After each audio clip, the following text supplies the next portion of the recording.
नमस्कार, प्रियाज रसोई मराठीमध्ये आपले स्वागत आहे। आज आपण बनवणार आहोत टोमॅटो ऑमलेट। ऑमलेट म्हटले की डोळ्यासमोर येते ते अंडे।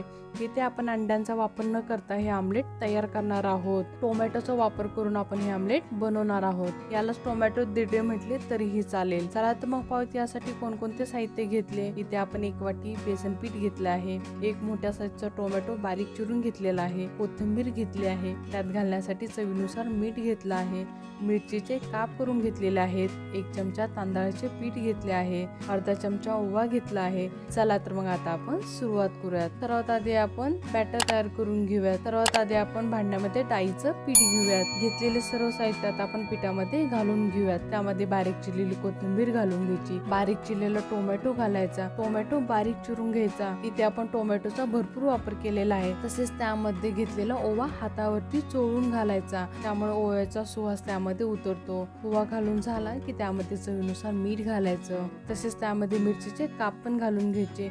मिरची ऐवजी तुम्ही लाल तिखटाचाही वापर करू शकता। तांदळाचं पीठ पण आपण त्यामध्ये घालून घेऊयात। हे सर्व चांगलं मिक्स करायचं। तांदळाच्या पिठामुळे आमलेट कुरकुरीत होते। हे सर्व चांगलं मिक्स करून घ्यायचं। हे चांगलं मिक्स झालं की त्यामध्ये लागल तसं पाण्याचा वापर करून बॅटर तयार करून घ्यायचं। सरभरीत असं आपल्याला बॅटर तयार करून घ्यायचं। ते जास्त घट्ट बनवायचं नाही।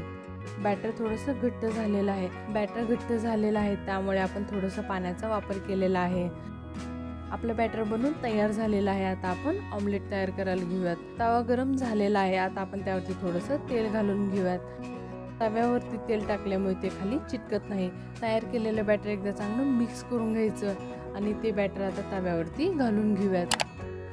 त्यावरती 1 ते 2 मिनिटांसाठी झाकण ठेवून ते चांगलं भाजून घ्यायचं। साधारणपणे 1 ते 2 मिनिटं झालेली आहेत। आता आपण झाकण काढून साईड पलटी करून घेऊयात। दुसऱ्या साईडने पण चांगलं भाजून घ्यायचं। तुम्ही पाहू शकता दोन्ही साईडने आपला ऑमलेट भाजून तयार झालेला आहे। आता आपण ते काढून घेऊयात।